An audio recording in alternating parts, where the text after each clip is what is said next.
Hi everyone, welcome back to our YouTube channel, and in this video we are going to talk about how to download and install Outlook app in Windows 11 and 10, and it will be a step-by-step guide for you guys. So without any further ado, let's get started. So if you want to download Outlook in your device, then you just need to follow this simple tips. You just need to go over here to the Microsoft Store, and once you come over here, then you just need to search your Outlook in here and just search it, and you will actually get the Outlook.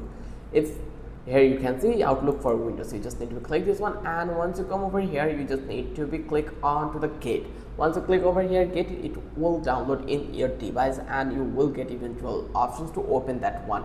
So the process is really simple. If you understand how easy the process was, then don't forget to subscribe our channel and don't forget to hit the like button. Till then, have a good day. I will catch you on the next video with an interesting topic again.